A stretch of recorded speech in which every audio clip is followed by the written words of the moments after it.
আসামের মুখ্যমন্ত্রী হিমন্ত বিশ্ব শর্মা যাই বলুন না কেন আসন্ন লোকসভা নির্বাচনে কংগ্রেস কম করেও 6টি আসন লাভ করবে, এমনটাই দাবি করলেন রাজ্যের প্রাক্তন মন্ত্রী তথা বরখলার বিধায়ক মিসবাহুল ইসলাম লস্কর। বুধবার বরখলা ব্লক কংগ্রেসের আহ্বান লোকসভা নির্বাচনের প্রস্তুতি নিয়ে এক কর্মী সভা অনুষ্ঠিত হয়।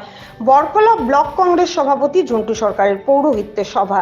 মিসবাহুল ইসলাম লস্কর বলেন, জোরহাটে গৌরব গগৈ, ধুবড়ীতে রকিবুল হোসেন, ডিব্রুগড়ে লুরিং জ্যোতি গগৈ, নগাঁওয়ে প্রদ্যুৎ ব্লক, করিমগঞ্জে হাফিজ রশিদ আহমেদ চৌধুরী ও শিলচরে সূর্যকান্ত সরকার জিতবে। শিলচর জেলা কংগ্রেস সভাপতি অভিজিৎ পাল বলেন, এবারে লোকসভা নির্বাচনে বিজেপির কাছে ইন্স্যুরেন্স কোম্পানির মতো দলে যোগদান কর্মসূচি চলছে, কিন্তু বাস্তবে যোগদান কর্মসূচি সম্পূর্ণ নাটক। তার দাবি, অন্তত কাছাড়ে কোনো কংগ্রেস কর্মী বিজেপিতে যাননি, তার কাছে কোনো কংগ্রেস কর্মী ইস্তফা পত্র জমা পড়েনি। তিনি অভিযোগ করে বিজেপি লোকদের নতুন করে গেরুয়া টুপি পরিয়ে ইন্স্যুরেন্স কোম্পানির মতো মার্চ মাসের টার্গেট ফুলফিল করছেন। শিলচর লোকসভা আসনে কংগ্রেস প্রার্থী সূর্যকান্ত সরকার বলেন, এই নির্বাচন অত্যন্ত গুরুত্বপূর্ণ নির্বাচন। এই নির্বাচন দেশের ধর্মনিরপেক্ষ সংবিধান রক্ষার নির্বাচন। তিনি এই অগণতান্ত্রিক জনবিরোধী সরকারকে দেশের গদি থেকে উৎখাতের আহ্বান জানান। এদিনের কর্মী সভায় উপচে পড়া ভিড় লক্ষ্য করা গেছে। কর্মী সভায় বক্তব্য রাখেন রাজ্যের প্রাক্তন মন্ত্রী তথা আসাম প্রদেশ কংগ্রেসের উপসভাপতি অজিত সিংহ, বরখলা ব্লক কংগ্রেস সভাপতি ঝন্টু সরকার, উপসভাপতি ফখরুল ইসলাম লস্কর, সাধারণ সম্পাদক শিবু চন্দ্র দাস, শিলচর জেলা কংগ্রেসের সম্পাদক লুৎফর রহমান লস্কর, বরখলা মহিলা কংগ্রেস সভানেত্রী মৈরাংলাই দেবী, সদ্য প্রাক্তন পশ্চিম বরখলা জেলা পরিষদ সদস্যা নাজিমা বেগম লস্কর, প্রাক্তন উত্তর বরখলা জেলা পরিষদ সদস্য জহরুল ইসলাম বরভুইয়া, জারৈলতলা মন্ডল কংগ্রেস সভাপতি বিজয় কুমার শর্মা প্রমুখ। এতে উপস্থিত ছিলেন বরখলা ব্লক কংগ্রেসের উপসভাপতি সেলিম উদ্দিন লস্কর, সাধারণ সম্পাদক দিদার হোসেন লস্কর, ছোট দুধপাতিল মন্ডল কংগ্রেস সভাপতি হরিধন বিশ্বাস, ডলু বাগান পঞ্চায়েত মানিকলাল প্রমুখ। পূর্বে মানে সূর্য উঠে, কারণ তাই আমরা কংগ্রেস পশ্চিম থেকে আরম্ভ হয়ে গেছে পূর্ব থেকে। তারপরে পূর্ব থেকে আছে মণিপুর, আছে মণিপুরে আমরা বিপুল মানে 99% আমরা কংগ্রেস জিতিয়ে আইব।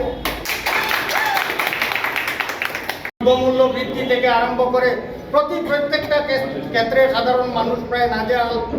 তো এই সমস্ত ব্যাপারে আমাদের এখানে পারদর্শী বক্তাগণ আছেন, আমাদের ডিস্ট্রিক্ট কংগ্রেস সভাপতি আছেন, আমাদের মাননীয় বিধায়ক মহাশয় আছেন, এখানে আমাদের ক্যান্ডিডেট সূর্যকান্ত সরকার মহাশয় আসছেন, আরো অন্যান্য যারা রয়েছেন তারা বিস্তারিত আসেন, তারা মুখ দিয়ে বসে আসেন, মুখ দিয়ে কোনো তারা প্রকাশ করেন।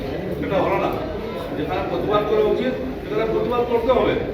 আজকে আর সময় কম, যুগ বক্তব্য রাখছি না। আশা করি যে আপনারা সবাই মিলে কংগ্রেসের প্রার্থীকে বিপুল ভোটে জয়দান করবেন। কারণ পার্সেন্টেজ ব্যাপার আছে, প্লাস দেখুন আজকে একটা দ্রব্যমূল্যের অনেক দাম, সিলিন্ডারের দাম, কেরোসিন তো পাওয়া যায় না, ইভেন ওষুধপত্র দেখুন অনেক দাম। সেইগুলো ইস্যু আপনারা ঘরে ঘরে যখন পৌঁছিয়ে দেবেন, দেখবেন মানুষ অটোমেটিক্যালি আমাদের কংগ্রেসের দিকে ঝুঁকি দেবে। সেইগুলো আর আমাদের তো এমএলএ স্যার আছেন, এমএলএ কমসে কম কংগ্রেসের এইসব এমন তো এইসব করলে হবে। উনি বলছেন 13টা না 13:30টা 14টা এইসবের কাজ হবে। আজ কালকে গৌরব গগৈ যে নমিনেশন দিয়েছে উনি দেখিয়ে দিয়েছে জোরহাটের প্রত্যেকটা মানুষ গৌরব গগৈ, ডিব্রুগড়ের লুরিং জ্যোতি সমান পাল্লা দিয়ে লুরিং জ্যোতির এই যে অবস্থা, নগাঁও তো প্রদ্যুৎ মন্ডলে জিতবে, রকিবুল হোসেনও জিতবে ধুবড়ীতে, এই যে অবস্থা, আরো করিমগঞ্জও জিতবে। এই অবস্থা আমরা এখন এর সঙ্গে আমরা শিলচরও জিতবে। আমাদের হয়েছে এই অন্যায়ের বিরুদ্ধে লড়াই। আজকের দিনে আমরা যারা ভারতবর্ষের জনসাধারণ, আমরা সংরক্ষিত ছিলাম, আমরা সুরক্ষিত ছিলাম। ভারতবর্ষের সংবিধান দেওয়া অধিকারে এই অধিকার ওরা ধ্বংস করতে যাচ্ছে।